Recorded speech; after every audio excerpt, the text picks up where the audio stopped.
Hello my fellow game geeks, Comic Foil here, ready to share with you the results of Steamcember 2020. I had a lot of fun recording this month and seeing the responses, and I'd say it shows the growth of my channel looking at how this year differed from last Steamcember in 2018. There's more viewership across the board and I really enjoyed the game selection. I can say after playing these 30 games that I would be happy to complete any of them, and probably will play as many as possible in my spare time. Oh, and speaking of viewership, my last character study pushed me over the threshold of 1500 subs. That's awesome! Took me 2 years to get the latter 500, but hey, I'm not in a hurry. It's not like I get paid to do this. Don't think I'm gonna make it to 2,000 by the end of the year like I'd hoped, but hey, if you want to do something to help me get closer, tell your friends. So like last Steamcember, this year we'll have 4 winners. The video that got the most views, the most likes, the most comments specifically saying they want more videos of that game, we'll call those votes, and a 4th one, which I pick after the fact, presumably because it did well in all categories and didn't quite win any of them. Also, like last time, I want to spend some time looking at how the individual games did, because I'm a statistics nerd and enjoy looking at trends. So for all of you who are tired of staring at the news counting votes, here's a video about counting votes. The biggest trend is a problem I haven't figured out how to solve yet, the preference for games earlier in the marathon. If you look at this graph, yeah, things zigzag all over the place, that's kind of what I want, but there is a general slow decline in views throughout the month. Early on, there's more people determined to watch every episode to make the best decision on how to vote,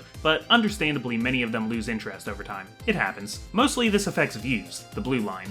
But less views means less opportunities for people to like and vote. Most of the top 10 views is taken up by the first 6 games in the marathon, including The Cave and Bloodstained Curse of the Moon, giving them inflated view counts, but not necessarily more likes or votes. I was happy to see Back to the Future the game get so many votes though. Last Steamcember I also did a Telltale game on the 5th day, and this one did a lot better, so yeah, I guess that's channel growth. The funniest example here is Crypt the Necrodancer. 4th highest views, but probably the most comments asking me not to play this one. Some people didn't jive with how I had to talk rhythmically to concentrate. I really can't blame them. The worst performing games were smaller titles near the back end of the marathon. The absolute lowest views was Day 27's Save Me Mr. Taco, which I thought looked pretty cute, but okay. What did even worse though was a Mortician's Tale, with the lowest likes and 0 votes, probably because the game is primarily a story with no voice acting. Rakuen had a similar kind of thing, didn't do much better. Tesla Grad also suffered as a late bloomer, as did Why Am I Dead at Sea, though in the latter's case I'd say a high proportion of views voted to keep that one around, wanting to see how the mystery ends. Similar to the other big mystery game this year, Murdered Soul Suspect. I wonder if Dead at Sea were earlier, if it would have overtaken Murdered, since many of you seem to prefer the pixel aesthetic over the realism. Tying with a Mortician's Tale for 0 votes whatsoever, we have A Good Snowman is Hard to Build. Nobody wanted these 2 games around. And you know what? Fair. This is fun to relax with, but not really Let's Play material. Now, I'm not saying Anodyne would have done better if it was earlier in the marathon, but with the general vagueness of its design, there was no way it was pulling attention to itself on day 21. Maybe it would be more like Lost Winds. More people watching for the marathon, but not for the specific game. Few votes, just short of 100 views. One of my biggest disappointments in terms of viewer interest was Invisible Ink. Turn-based strategies usually do well on this channel, but you guys just weren't feeling this stealthy take on the genre. Compare that to another turn-based strategy this year, Into the Breach. Why did this one do so much better? Is it just more pleasing to look at? Is it because this was one of the games on my Twitter giveaway? Couldn't say. I can't understand the disinterest in the swindle. Even in this one episode it was getting kind of repetitive. Another roguelike did better, Wizard of Legend, but when it comes to roguelikes it's probably better that I play something on the channel I'm already fairly proficient with. I also want to give some attention to The Messenger, weirdly low on the views ranking, but with the highest ratio of likes to views and votes to views outside of this year's winners. I guess like the best ninjas, this Messenger is impressive, but usually unseen.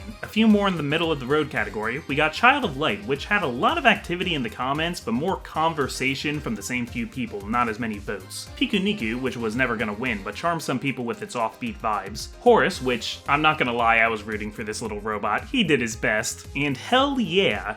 Not judging, but I was surprised this got as many votes as it did. I was sure people would write this off as being too immature. And to be honest, it's probably the one I'm least likely to play in my spare time. Not that it's a bad game, I just wasn't that into it. The Underdog Award this year definitely goes to Wandersong, though. Despite the controller difficulties I was having in that episode, a lot of people really took to this bard and his silly little quest. But hey, if you're disappointed about this losing, maybe go buy yourself a copy and support the developer. Then we have 3 big hitters that just weren't quite big enough.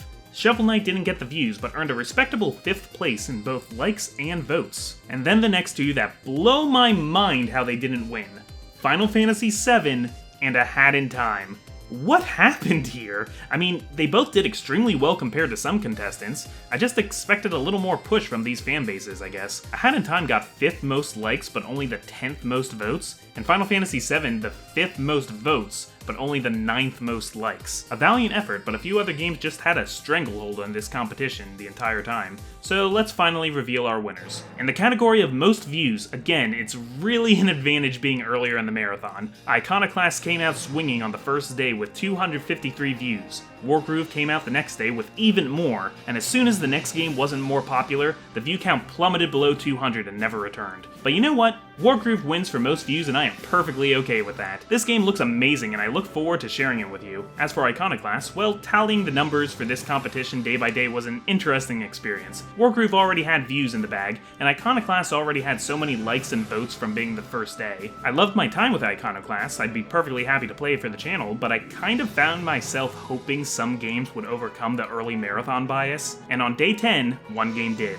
With the most likes, Brutal Legend. The day this episode premiered, its like counter shot to the top, so it looks like I'll be finding creative ways to avoid copyright strikes with this one. Totally worth it, I love me some Double Fine. Last but not least, views. And with number 1 most views, also Brutal Legend, which I think makes it the winner of Steamcember 2020 overall. But that means we go to our runner-up, Wargroove? Okay, a combination of a head start and honestly a great looking game. Earned.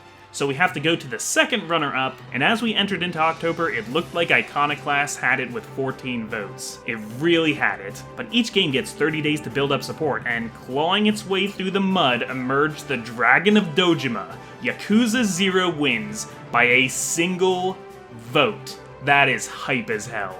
So there's our winners, Wargroove, Brutal Legend, and Yakuza 0. As for my pick, well, Iconoclasts, you've been a good sport. Second highest views, 4th highest likes, and 4th highest votes. It wouldn't feel right to leave you out just because you had an advantage that was out of your control. So here's 4 games you can look forward to throughout 2021. In fact, I'll probably start one of them soon. In the meantime, why not check out the myriad of Let's Plays already on this channel, such as the 4 winners from last time. Or if you really want to make me happy, watch the videos in my character study series. There's only 3 so far, won't take much time. Anyway, thank you guys so much for participating in Steamcember 2020. I really want to keep this tradition going. We'll see where we're at next year if I have more games to play and if I have time to do that content. Either way, I'll see you guys with some more lovingly made videos soon. Happy trails.